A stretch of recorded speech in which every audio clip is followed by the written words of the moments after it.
Hello, welcome to Taxpayer Alert.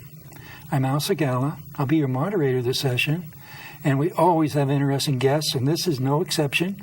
We have our sheriff, Rick DiBasilio, and Rick, welcome. Thanks for having me, Al. Rick, how'd you get in this business you're in, sheriff business? Honestly, I had my ex-wife's father was a cop down in Antioch, had a real good friend of mine who was a police officer in Stockton, and they said, hey, you need to be a police officer. So here I am, about 15 years later. Do you have a family? I do. I have a wife and a stepdaughter at the house. My wife coaches volleyball up here at the high school, Calaveras. All right, that's interesting. Now, you've taken control of a government organization in very difficult times. We've had a major fire. We had a real strain on our infrastructure, and then we have cannabis issue, which is a lot of excitement about that on both sides. Yeah. And what do you see the future of the department? Well, the department as a whole is moving forward. You spoke about the Butte fire, which was devastating to the county. We had Sheriff Kuntz, who passed away, and his position is what I took for the remainder of his term. And I think that those as a whole really proved how strong the county as a whole is and how strong this department is. Captain Macedo took the reign until the board appointed me to that position. The county, the department stayed strong through that. Everybody supported each other. We kept moving in a forward direction. Since I've taken the position, we've made some changes internally on our hiring processes, and we have correctional officers that come to work for us, and we've now let them traverse to the patrol side. So it gives them the ability to better themselves. As a patrol deputy, you can move to corporal, to sergeant, lieutenant, captain, and so forth. They have the same ability in the jail to be a jailer and then move to a corporal's position and a sergeant, but because the department is so small, there's not a lot of movement in those areas. But giving these folks the opportunity to move over to the patrol side, which is a completely different realm from custody, it gives them a good opportunity, and it's a chance for advancement for them. It's something for them to look forward to. So working with our HR department, we've incorporated that back. It happened years ago. That's how I got hired. I got hired on as a deputy, and they put me through the academy. Now what we're doing is we're grabbing our folks out of the jail, and you got to understand too, they have a basis in the county. They want to be here. They have some time with the county, and now we're sending them to the academy that the county's picking up the tab for, but we're getting good officers out of it and people that want to be in the county. So we're not having to rely on hiring folks from the Fresno area. Right. They're here for 2 years, and then they go back to Fresno, or they go back down to the valley or somewhere where they're going to make more money. So there's a little bit more of a consistent opportunity for people to want to stay here in the county. It seemed like there was some discussion about having these salaries of people who are in competition with other governments to try to make it competitive, so that there wouldn't be an incentive for them to leave for higher pay elsewhere. Right. Has there been much attention paid to that? They're still working on that. I know the county, the Deputy Sheriff's Association actually has 6 comparison counties when they go to negotiations that they compare their salaries to. And Judy Hawkins, our new HR director, she's a pretty sharp gal. She's like, let's look at the areas where we're losing these folks too, because the 6 counties that we're compared to, one of them is you have Amador, Placer, Tuolumne, Nevada County, Sierra County, and I'm drawing a blank on the other one. But we're not losing people to them. We're not losing deputies to those counties. We're losing people to Elk Grove, Sacramento, Manteca, Tracy, Elk Grove. So she's going to look at those departments and see what their pay are, so that structure can be a little more competitive to them, because those are who we're losing our folks to. Okay. So again, she's working diligently on that, and again, it's going to all come back to the Board of Supervisors has to make that decision during their negotiations on what they're going to do and if they're going to be able to pay the county employees more. And that's just not my department. That's all county departments. Yeah, well, there's different characteristic employees. Some employees actually are competing with the private sector. Absolutely. A lot of county employees can be compared to the private sector. Oh, yeah. Road department, you have truck drivers there, you have loader operators, you have people working at the landfills, in general construction. So absolutely. Yeah. And, those unions out there, the local Teamsters, they pay good money. So the counties are going to have to figure out how to compensate for that. But you got to remember, too, Al, in this county, I've been in this county almost 40 years. It's a great county to live in and raise your children in. And that attracts a lot of people to this area. Yeah. So people will take the rural community and the relaxedness, the being able to be relaxed, as opposed to being in that hustle bustle of the city. When I was in the Valley for the short time I was there, I was commuting from Brentwood to Oakland. Well, it's only 40 miles, but it would take you an hour and a half to 2 hours to get there. People up here don't have to worry about that. I mean, we just got another stoplight coming here in the county, so that's going to give us 5. So there's a benefit to being up here, and I think that a lot of people recognize that, and that's why they want to work up here. Well, also, they come here on vacation and weekends as a getaway. Absolutely. And they leave here happy. Yep. And so where's the best place to live? Yep. Where you're happy. So they can come back here to retire. Right. And it's kind of hard for them to come back up here seeking work, but they can come back up here if they have a business and relocate their business if they want to be here. Yeah. Well, we talked about that a little bit offline, and I think that as a whole, if the county starts looking forward to how to make the county citizens feel safe, and not be concerned with the marijuana issues and just crime in general, that's going to attract people. Right. Well, people come to the county, then those folks that are retiring out of the valley with their businesses say, hey, we can move to Calaveras County. It's a great place to live. Our grandkids can come visit us, and we can have our business up there because there's people there. Yeah. But you have to have the people here. Yeah. And in order to get the people here, we have to have a safe community. Yeah. And it is safe. It's safer than a lot of communities, don't get me wrong. Right. But we need to make sure that the people that are here feel safe, and the people that want to come here know that when they get here, they're going to be safe. Right. One of the things that I guess all departments do is kind of keep track of what's happening in their department. In your case, I think one of the things you keep track of is crime. Mm-hmm. Absolutely. And what has been the picture in crime going back, several years to where it is now, and what do you see in the future? Well, unfortunately, crime is a statistic of being humans. Yeah. There's always going to be the bad guys, and crime continually goes up. Right. We have had some incidents where some of the crimes have come down. Yeah. Overall, I think we're doing pretty good for the county that we're in and for the people that we have. You got to remember, a lot of the crime that occurs in this county are people coming from the Stockton, Modesto, Lodi area, because it's a quick run up here. Takes half an hour? Yeah. They're into our lower portion, the west end of the county, and they either do burglaries, mail thefts, and that type of stuff, and then they run back out of the county. Right. They think that we can't follow them. Well, as an ex-detective for 6 years, I'm telling you, I went down to the valley and arrested a lot of people that came up here. So that's so cool. Well, and it is, but the problem is it shows our crime. It raises our crime stats when it's not associated with people who live within the county. Right. And they see that in the cities. I mean, people in Stockton go to Lodi people go to Stockton because they don't want to be close to their homes. Right. So it's just something we have to deal with. But that kind of reverts over to my staffing. Right. If I can get my staffing level up, I can go back to the patrol schedule that I want to, which puts more guys on the street, especially between the peak hours of like 3 p.m. to 2 a.m.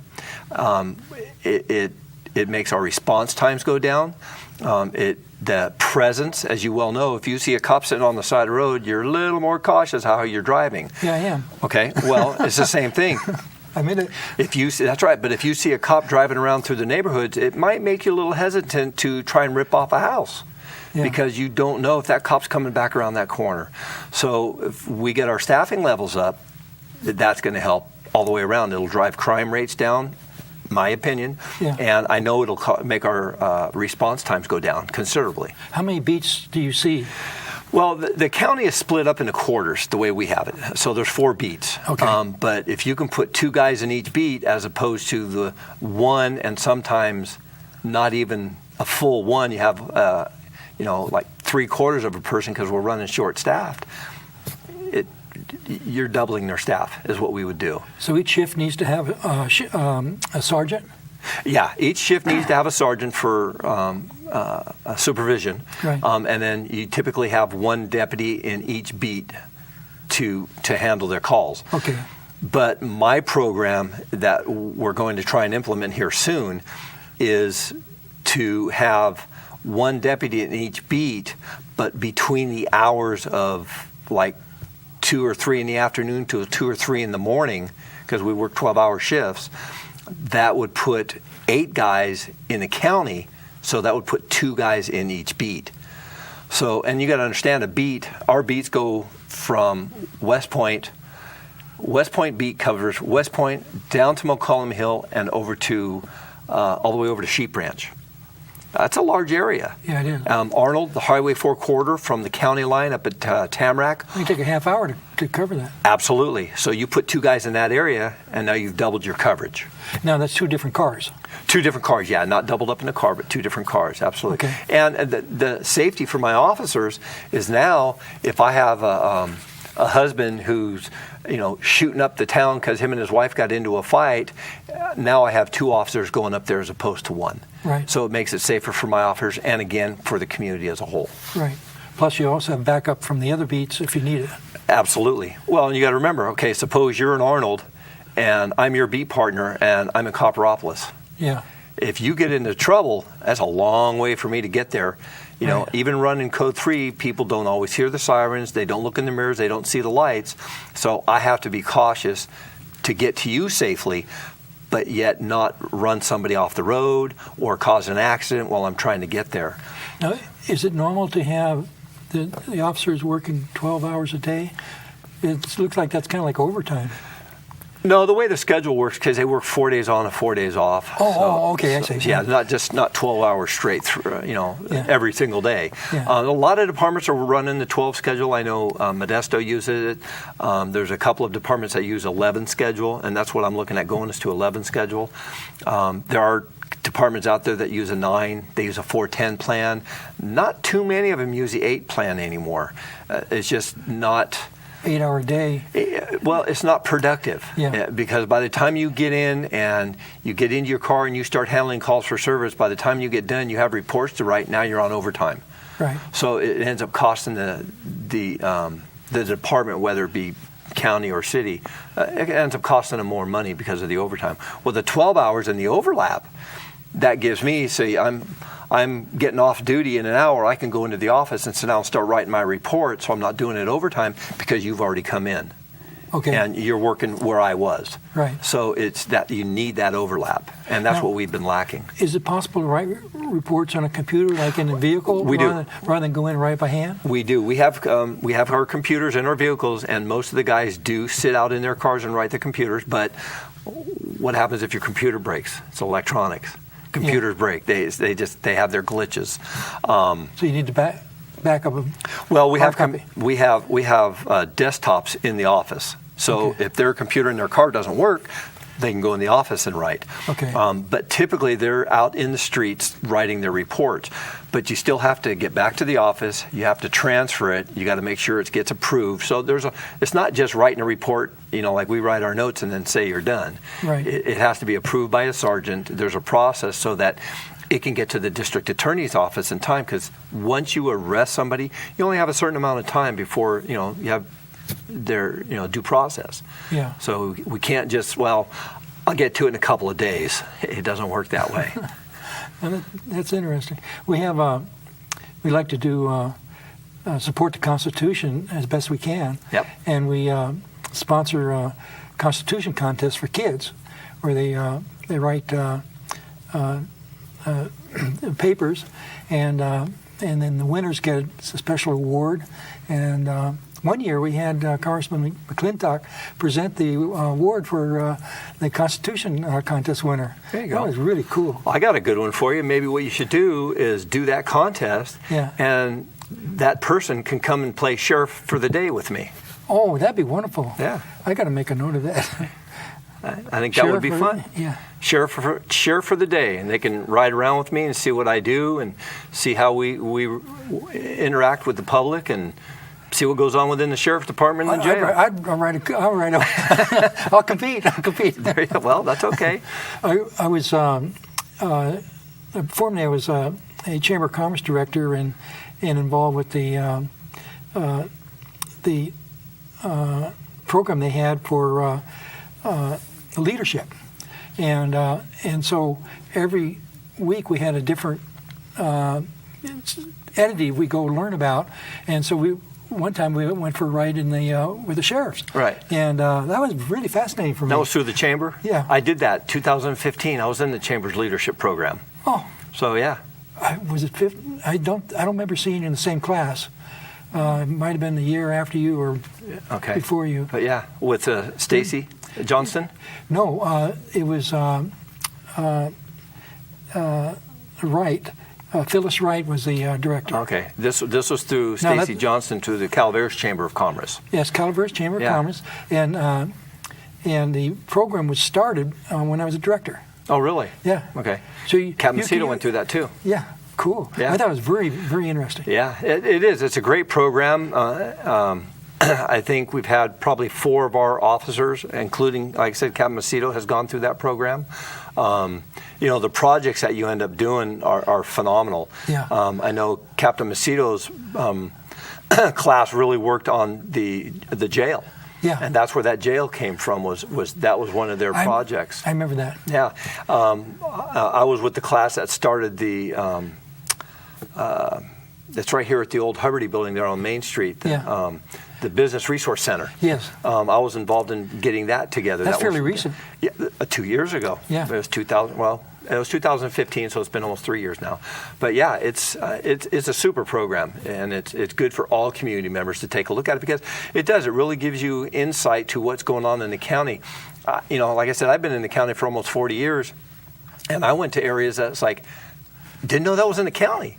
You really don't even need to leave the county to see all these neat things. I mean, we went to Moaning Caverns. Yeah. You had the caves you can go down into. They had the rappelling that we did.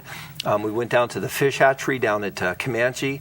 Had the SPI Forest Service took us out to see the dead trees and what was going on with the bug trees and stuff. So it was a great program. Yeah. Speaking of programs, we just got through with one for the supervisors and department heads. Yes, we did. 2 days. Yep. The public couldn't comment directly.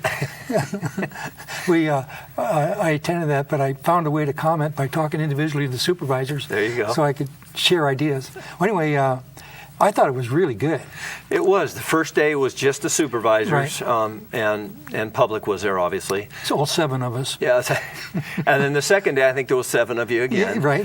But we had all the department heads there. Right. And it was a team-building program. Yeah. I think it was really good. I think so, too. It let department heads talk to the Board of Supervisors in more of an open forum to tell them, hey, these are our concerns, these are our wants, these are our needs, this is where we think the county should be going. And it gave the supervisors the opportunity to tell us the same thing. this is what we expect, and this is the way we want the direction of the county to go. So overall, I think it worked out real well. They had those little team building projects that we did, and it made everybody think and work together. So it was a lot of fun. There's one comment I really remembered stood out, and it was from the chairman of the Board of Supervisors, Michael Oliveira. Yeah. He said that if we can remember one thing, is that when, as supervisors, if we go to a department head, no matter what it is, it gets put ahead of all the regular work and maybe sometimes more important work you're supposed to be doing because the supervisor wanted this or wanted that. Right. And we have to be careful to go through the command structure, and the direct communication with the department heads can really hurt the department's operation. Yeah. Well, and I think his point there was that don't always think that when we tell you we need something that you have to drop everything you're doing. I think that was his point, that they need to kind of take a step back and realize that all the department heads have so much going on that, what's the old saying, a screw up on your part does not constitute an emergency on mine. Right. Not that they're screwing up, but they need something done, but that doesn't mean it should be an emergency to us. And they do, and I think we all do that. I mean, I know that when I need something done, I'll tell one of my deputies or somebody, hey, I need to get this done. I expect it right away, but they could be working on a case that really needs to take priority. So as a department head and as a board of supervisors, we need to take that step back and say, okay, I need this done, but hey, Al, what do you got going on? Can you help me out? Right. It's all in how you ask, because if you say, hey, I'm doing this, this, and this, it's like, well, then I'll go ask Bill. Okay. You can go somewhere else. It doesn't have to be that one person. We have other options, I guess. Yeah. And I think that that's kind of where Mike was talking, that they need to just give us the opportunity to not have to drop everything, you know. So it was a great team building program. I think it really was. I noticed over the years, I guess 9 years now, that the departments work very well with each other. Yeah. They actually get together on a regular basis, and they help each other when maybe personnel or whatever. Absolutely. And they get the job done because of their collaboration within themselves. Yeah. Well, we have department head meetings once a month. Right. And then depending on what's going on, hence the cannabis thing, I mean, I'm working with planning, code compliance, environmental health, so road department. So we talk a lot. And I know that I've got some projects that are going on. I talk with Kristen Brinks over at Health and Human Services. So they're Sam Leach over at Probation, because we're working stuff together. So overall, we end up talking to a lot of them, depending on what we're doing, what projects we have going on. And they do. I think all the department heads actually get along pretty well. Yeah. Also, in your case, you're kind of unique. You know how to catch a unique rabbit? No, I do not. You unique up on them. Unique up on them. There you go. You collaborate with other government entities on some of your projects, like the major cannabis raid. Right. I don't know how many different outfits you were working with. I said, God, how do you have the time to get that all organized? Well, and we started working out on that in January, realistically. And then the last 3 months prior to the execution of the Operation Terminus, we had a lot of meetings. I actually utilized the Calaveras High School, their auditorium, and brought all those folks in at one time. And we sat, there was probably 110 or 15 of us in there. Wow. And talked about what we were going to do. And what's neat about it is that nobody spilled the beans. Yeah. Nobody in the community knew what was going on until it started happening Monday morning. So that's the opportunity to work together. And what was great about it is I met the general in charge of the National Guard. I talked to the chief of Fish and Wildlife. I mean, a lot of big players there and a lot of chiefs that were there because they wanted to help us. Yeah. And they know that we're having a problem. and it's throughout the state. It's not just us anymore. San Joaquin just approved. I understand the legal cannabis people, the ones that are registered, encourage the rating of the illegals. Absolutely, they did. They're trying to raise the level of responsibility, apparently. Well, what it does is, you got to understand, those folks paid $5,000 to register their grow. Right. They're paying their taxes, which obviously most of them did because they got almost $7 million from 8.5 that was billed out. So they're trying to do their honest, best effort to be legal. So why should the people that are doing it illegally be allowed to be here? Right. So I know and understand that, and they're citizens in my county too. Right. So I'm going to be doing everything I can to enforce the laws to keep them safe too. It's my job. They have rights to life, liberty, and property, just like everybody else does. Absolutely. I imagine it's going to be a while before that settles down, and we really don't know what's going to be like in 5 or 10 years. We hope that we have a happy county. Yeah, I think we will. I think this county has already showed its diligence and tenacity to survive. Right. So I don't think that's going to be an issue. I think it's just maybe where are we going to be. I think that once the board gives us a solid direction on what we're going to do with cannabis, that's going to let the county move forward. Right. There's going to be unhappy people no matter which direction we go with this. Whether they ban it or they regulate, there's going to be unhappy people. We know that. Yeah.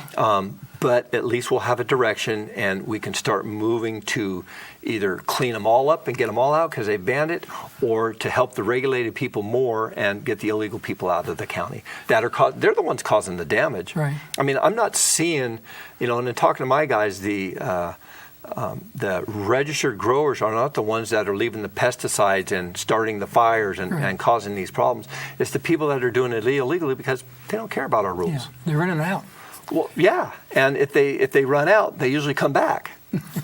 So it's.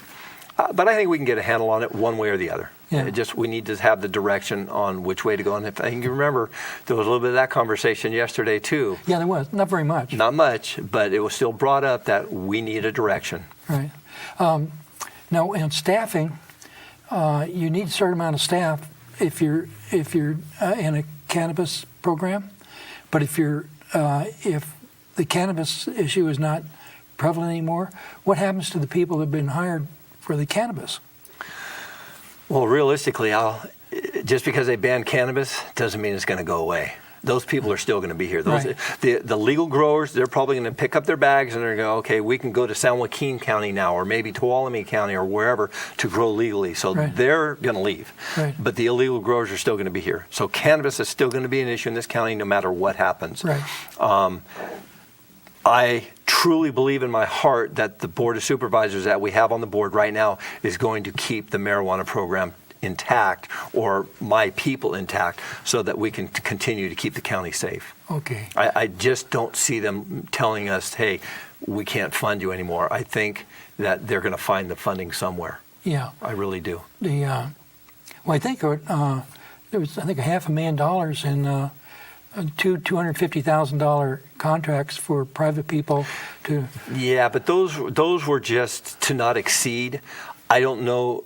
I did some raids yesterday. We did one again today. We were trying to do two, but the grow was just so big we couldn't get to the second one. So we're going to go to it tomorrow. So we purchased trailers through the marijuana program to haul that marijuana off. So the contractors were brought on board in case we needed them. We definitely used them during our Operation Terminus. But I don't think you're going to see us having to use them all the time. What's your final word for the session? Thanks for having me. And Calaveras County is a great county, and it's going to continue to be a great county to live in. Thank you for being our guest. Thank you. Thank you for watching Calaveras Taxpayers program.